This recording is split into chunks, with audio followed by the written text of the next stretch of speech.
All right, good morning. Today's lecture is um, the time value of money that we have been talking about. We have been discussing for the last several weeks, and we completed the single cash flow model already a couple of weeks ago, and we've been on discussing the multiple cash flow model, annuities, for the last couple of weeks. Now, in the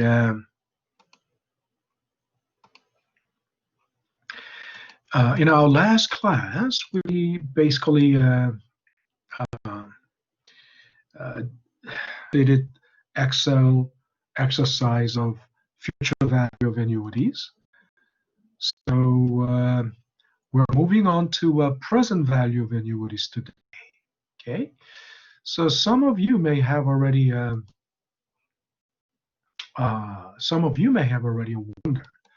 that if there is future value of annuity, then there must be present value of annuity as well. Yes, of course, there's a present value counterpart to the future value of annuities. Now then, what would be the present value of annuities? Well, to give you a brief example, let me go to this one. Let me go to this slide where you have a typical example of present value of annuity. This is an example of ordinary annuity.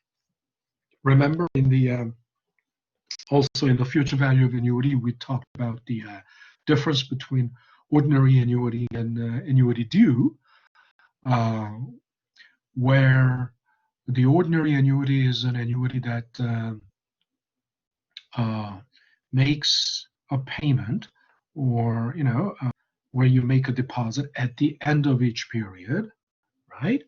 Whereas the annuity due is the case where the payment deposit is made at the beginning of each period, right? So this one is, annuity, ordinary annuity, and this one above is annuity due. See, the payment starts at the end of each period. Now, so if this is future value of annuity, right, we will be finding future value. In other words, this $5,000 deposited or paid at the end of each period, and what's it going to be in 5 years or something like that, right? Second deposit, what's the future value going to be? Third deposit, what's the future value going to be? Fourth one, right? That is the future value. In this case, that's clearly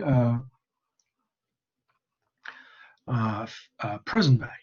So in this example, you are receiving an annuity, because I defined annuity already last time, so I'm not going to go over it again, but it's a regular amount paid or deposited at the end of, at regular interval. And this interval is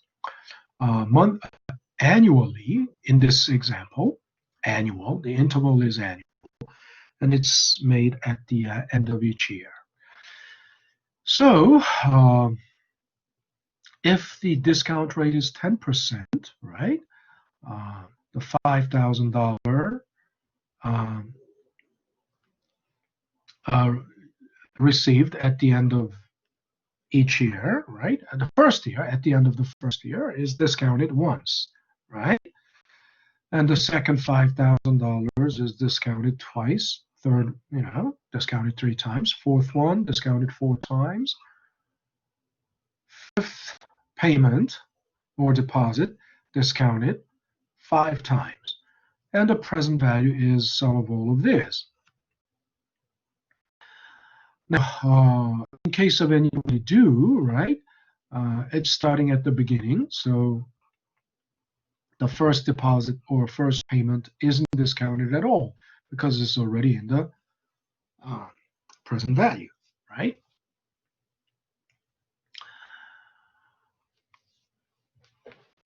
Now, for some of you who may be wondering, why isn't it uh, the professor, you just said, this deposit isn't because this payment isn't discounted at all because it's at time zero. It's already present value. Why is it discounted? Look at this. It's just uniform structure, but it is, the denominator is 1.05 raised to zero, right? Anything raised to zero is one. So this is, nothing, right? It does nothing. It's just to keep it in uniform structure, right? Now, so we get the idea of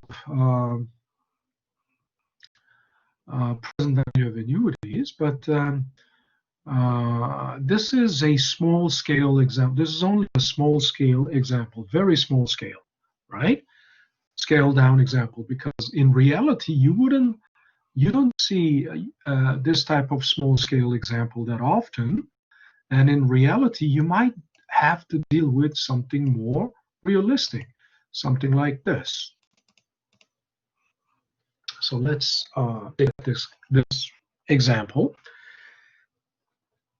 You won a $10 million lottery, and then you have two options. That is wrong. That's got to be right. Number two options. Either receive lump sum cash payout of $6 million after tax today, or $20,000 every month for the next 30 years. Okay. And currently the prevailing market interest rate is 6%.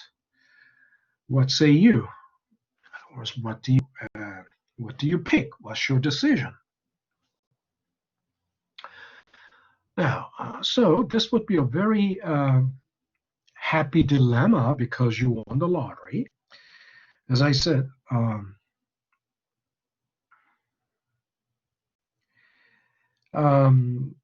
and this dilemma is basically whether you choose lump sum or you choose annuity. Okay? And if you choose lump sum, you receive you pay about 40% as this. It's actually 39% because 39% is the top tax rate. Okay? And regardless of your earned income, right? You pay 39% on a windfall gain, like, lottery. Now, if you remember, the topic 2 was financial statements, and in Connect, right? In Connect, if you did chapter 2 practice problems, you would have encountered many tax problems, right? Now, and from that example, you must have learned that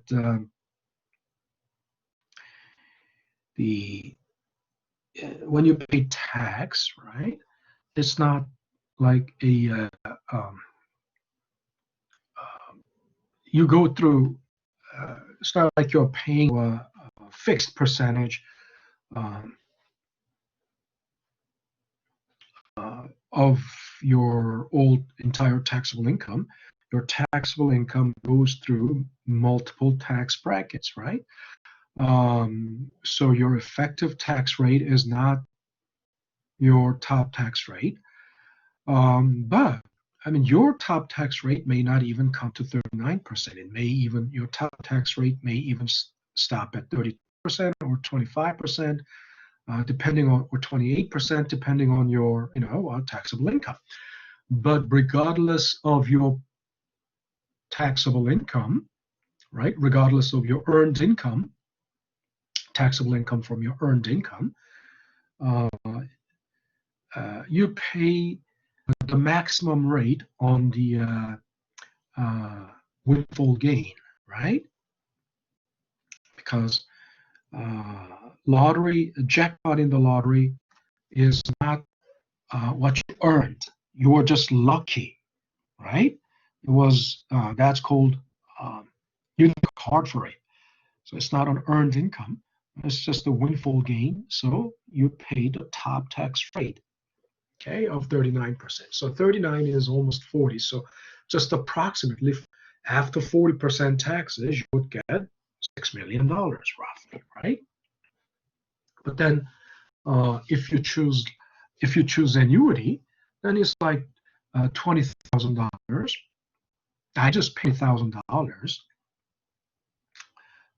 for this example, but in reality, it would be a different number. And if I remember correctly, it would be like 26,000 something. And then in reality, right, it's not 30 years. It would be they don't pay it over 30 years. They pay it over 29 years. But that doesn't matter. In our example, because it's a thought experiment, we will just assume 30 years because it's easier to work with an even number and round number than just 29 odd number years, right? Okay, so if you're receiving like $20,000 every month, you might wonder, oh, 30 years is 360 months. So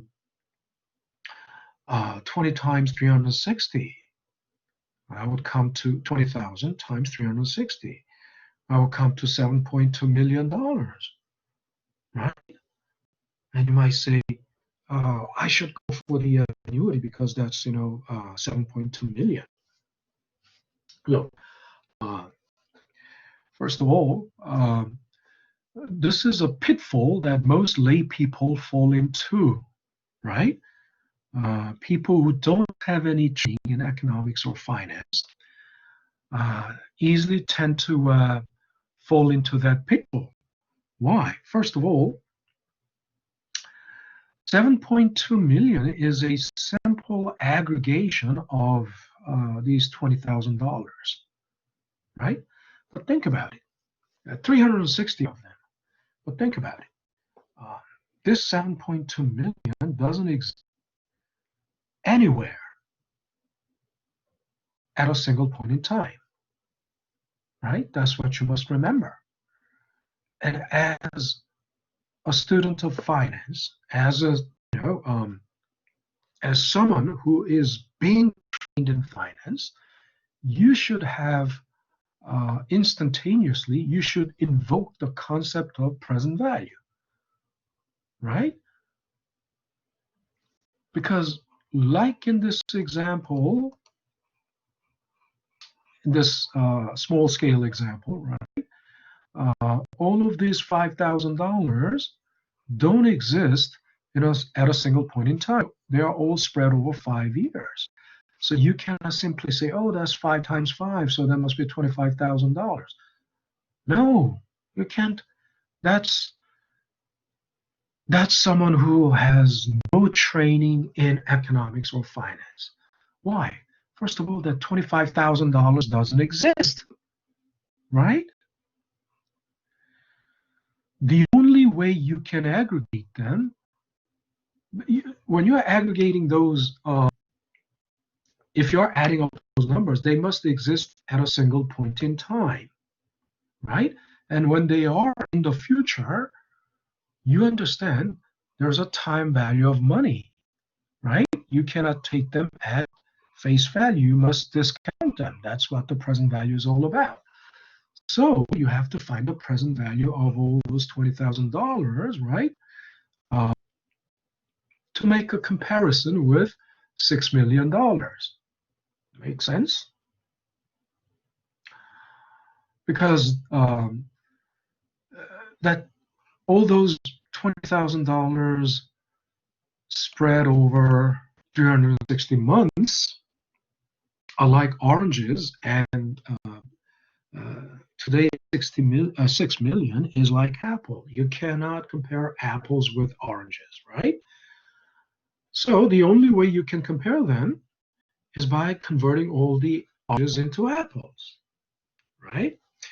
And then, of course, we cannot actually, we can do this because we are talking about the dollar value. Of course, physically, you cannot turn oranges into apples, but, when we are talking about this is an analogy only, right?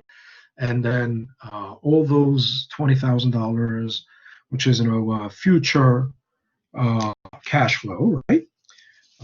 Stream of future cash flow, which is called, annuity, because they are all regular amounts at regular intervals. You can turn them into present value, and you can compare it with $6 million. And your decision is what? Whichever is greater, that's what you pick, right? So then we understand how, but then we know it's with the examples like we have, it's impractical. You cannot do it this way because it's all $20,000 spread over 360. So you will need to deal with 360 of them. That's practically, I mean, that's totally impractical, right? There's practically no way you can,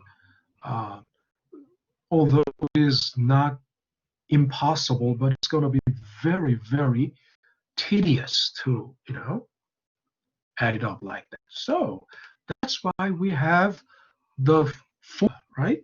And this is the formula for present value of annuities. But then next question is, where did this formula come from? Well, we're going to get to that, but first, we're going to get to that later. So let's summarize our uh, uh, our thought procedure, right? Our thought process, right? So let me use the whiteboard, and I'll go to whiteboard. Okay, so everyone sees the whiteboard. Okay, so in the whiteboard, I'm gonna have to, okay. So is, what we are trying to find is the present value of all the annuities, right? So first, remember, $20,000 is our payment. It's the payment we receive, right? And we receive that payment at the end of each month. So the first payment will be discounted by monthly rate once, right? I don't have to write one there, but just to make it, just to make it clear. And the second payment will be discounted twice, right?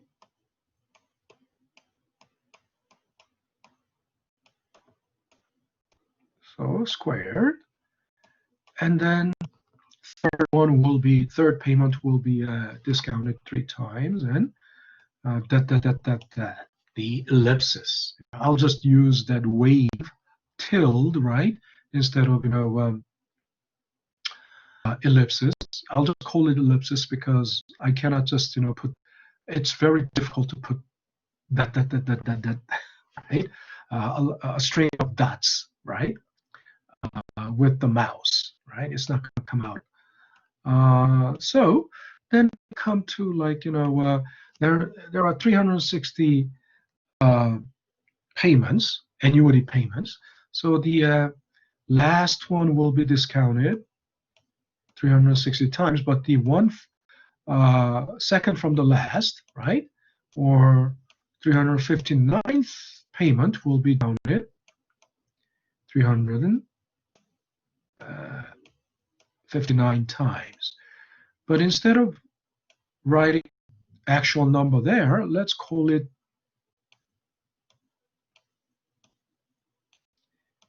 t minus 1. You will raise it to t minus 1. Because the terminal t, I mean, uppercase t means terminal time, which means that's the maturity, right? Now, that means the last payment will be discounted 360 times, but instead of actually saying putting 60, 360, the number there, we'll just put uppercase t, okay? So that no matter what t may be, it can be 180, 30, or whatever, 60, right? So we can handle that. So here, then, of course, you understand this is a very tedious. It's going to be very tedious if you have to write every term like that. It's going to, because there's a string of like 360 terms, which is called, polynomial, very long polynomial, and that's obviously not very practical. But we know better. We know how to use summation sign, right? By using summation sign, we make it very compact, right? It's a way of making compressing a long polynomial into a very manageable, concise expression. So that means, you are summing up all of these terms with n starting from 1, running all the way to t, the terminal time. And then the reduced form formula, but if you think about it, although this is a nice way of expressing that long polynomial in a very concise manner, actually it doesn't really help you calculate. It doesn't really help you calculate that equation or that formula. Why? Because anyway, to do this, you will have to do, once again, do all of this, right? It doesn't really help with calculation. So that's why we need to reduce it to a more manageable formula that can actually let you calculate. So then our next question is, how did this transform into this? That we'll talk about a bit later, but today I'll just show you that formula, how that formula can be applied in Excel. So it's P payment over R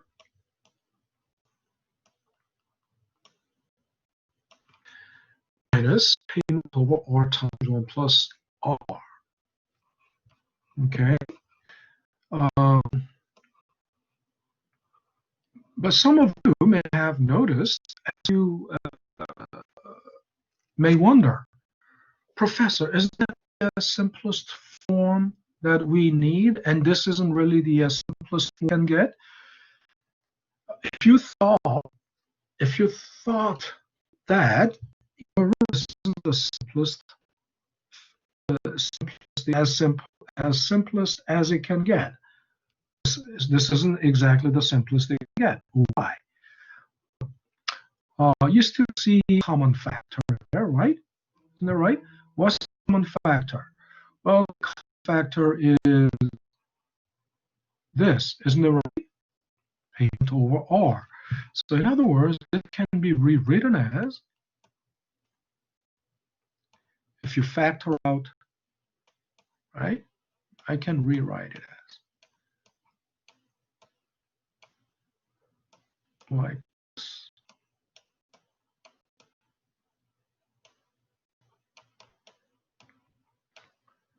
Times 1 over 1 plus r raised to n, right? In other words, you can factor out this, right? But even though if you factor it out, then this will be 1, and so it's going to be 1 minus, right? 1 over 1 plus r raised to n. But we're not. There's a reason why we. There's a reason, an advantage. There's an advantage of using this formula this way, this structure, and I'll get to that later. I'll explain why. So now you got this. So then let me go back to let me go let me switch from this whiteboard to Excel. Okay. All righty.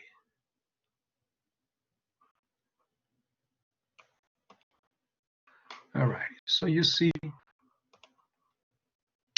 this is the file that we were working on last time. We did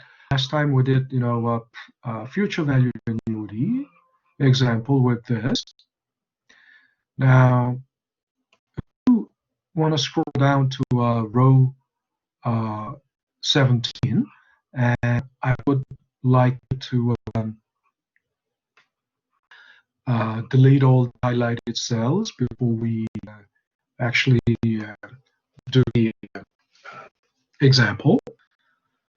So here, if row 17, actually, if you simply drop the number, drop 1 0, and that's going to be 20K, 20,000.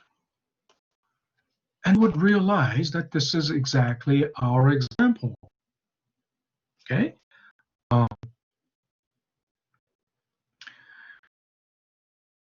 is what if you choose annuity, it's going to be, you're going to get $20,000 every month for 30 years, and it's going to be monthly, right? Monthly $20,000, right? And it's currently, we assumed in the example 6% APR. Well, we know what to do, right? First, we will need to find the periodic rate, which is the monthly rate. So you divide that by this. That's going to give you, we already know the story, 0.5%. And N is total number of compounding, right? Which is, this times this is going to be 360. And then we're going to find a present value of those annuities, and we're going to use this formula, right? We're going to build that formula there, which is, payment over R minus payment over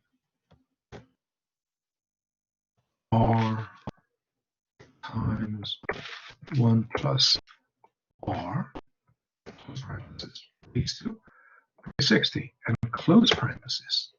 Okay. There you go, enter. Okay, so we got 3.335 million, right? Which means 3,335,832, right? $29. Now, I'm not going to read the number, right? I'm not going to read out the whole number because it's really not necessary. I mean, what's important, that's 3.335 million, right? You can just omit, because it's to call out the number, the full number. That's going to be very, it's time consuming and it's tedious, right? But 3.335 million approximately, that's good enough. Now, some people may be, relieved or excited that they have found the answer. No. Just, out there, pause there and think about it. Is this the answer? What was the question? Answer, when you say answer, that must be the answer to the question. The question only, what's the present value of all these annuities? Well, this is only the present value of those annuities, right? But it's not exactly the answer to your question. What is your question? Question is, if you won the lottery, right? Do you choose lump sum, right? Do you pick lump sum or do you pick the annuities, right? Isn't that right? That was the question, wasn't it? Yes. Then what? Um, if you receive lump sum, how much do you receive? $6 million, right? 60% of the after tax, right? Jackpot price. And I told you you're almost paying 40% as tax. And also, assuming that this is after tax, but this is the after tax amount.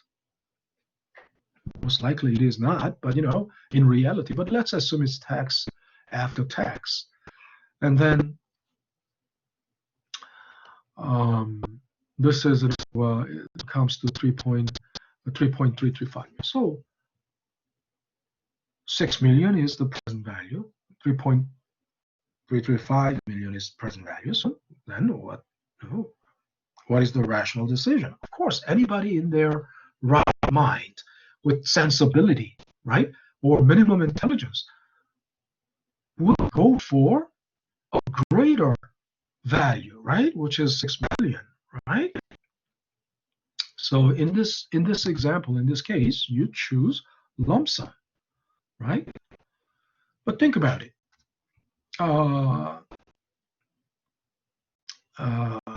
It's the present value of these annuities are this, because the present value is this only because the discount rate was 6%. What if the discount rate is 1%? For example, as I said, I use 6% frequently because 6% is the historical average, right? Historical average over more than the last 100 years. But in today's macroeconomic environment, and especially quite recently, a few days ago, Federal Reserve slashed the interest rate back to zero, right? And I've been telling you, in topic one, return on investment, you learned that since the 2008 financial crisis, for a very long time, until 2015, right? The Fed funds rate was held at 0 to 0.5% level, and that's why all the interest rates are also very low. That's why, and the interest rate was gaining again since 2006, but they slashed that back to zero again. Why? Of course, we are into another, financial crisis. I mean, it's not just financial crisis. It's almost, certain that it's going to go into recession. So to boost the economy, right? They cut the interest rate. So if let's be more realistic, and if we assume 1% prevailing market rate, right, then it's gonna be a different story, right? So how different is it gonna be, and how much difference is it gonna make? So you select those cells and drag it down. Now, if it is 1%, prevailing market rate is 1%, the present value is 6.218 million, right? So you have, if that's the case, what say you? Of course, if you're a rational and sensible person, anybody would go for annuity in this case. You see how much impact interest rate has on the present value, right? Now, but some people may say, I'll still go for lump sum. And those people generally, if I ask why, they generally say, well, I don't know. I don't know what's going to happen to me in 1 month, or even in 1 year, or tomorrow, or I may not be around anymore tomorrow. Well, that there's a possibility, right? But the probability is like very low, like 0.0000001%. I mean, everyone has a possibility of getting hit by a lightning, right? That possibility, but the probability is very low, right? Of course, the probability of hitting a jackpot in a lottery is very, very low, right? It's even lower than getting hit by a lightning twice in a row, right? So that's why the lottery is never happening to you. That's why you are never winning the lottery, right? Because it has very, very low probability. So think about it. If you're saying, who knows what's going to happen tomorrow? But if you are, unless you're leading a very reckless lifestyle, right? Unless you are very, very, leading a dangerous lifestyle. For most people, probability of something drastic or something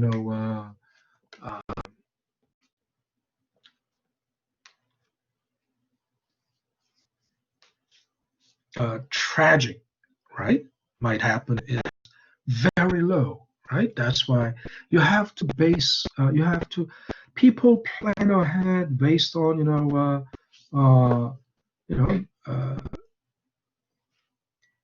the probabilities by normal distribution. In other words, if the average life expectancy is 85, it means unless you're leading a very dangerous and reckless lifestyle, you will live on average up to 85 years. I mean, under 85 years old, right? But then, if based on that, anybody with a sensible, sensibility and rationality would go for annuity if this is the case, right? All right. Then what about this? This is present value of annuity due, right? And what did I say? The difference between annuity due and ordinary annuity is just one more compounding. Why? Let's go back to that was when that was the case for future value of annuity. Does that still hold for the present value of annuity as well? Yes, it still holds for the present value of annuity as well. And let me explain to you. Let me go back to the whiteboard and see why that's the case. So here's the thing.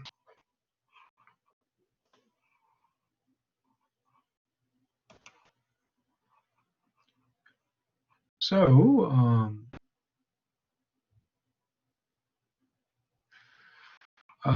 you remember, let me go back to, again, go back to the slide.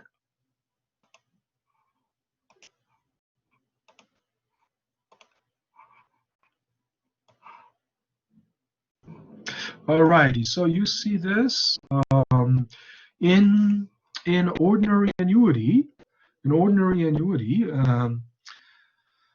the first payment deposit gets discounted once, and the last one gets discounted 5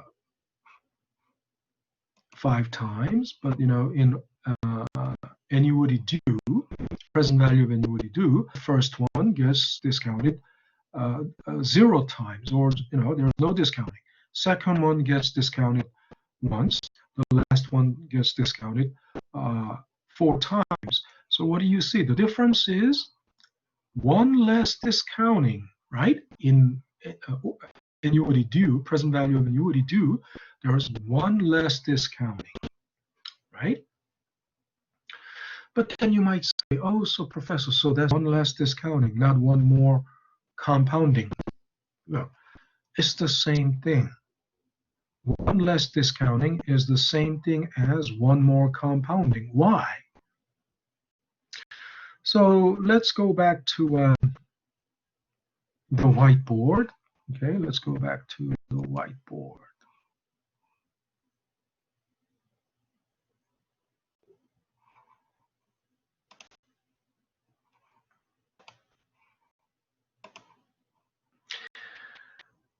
Suppose we have, okay, 1 over x to the third, right? So this is like discounting 3 times, right? Now, one less discounting means 1 over x squared, right? So then this is 1 less discounting. How do you turn 1 over x to the third power to 1 over x squared? Well, if you multiply by x, right? Then this one of the x's here, x times x times x, one of them gets canceled out with this, right? One gets canceled out with that, so it becomes this. Now think about it. This is like making one more. This is like doing one more compounding, right? So one less discounting is the same thing as one more compounding. Okay.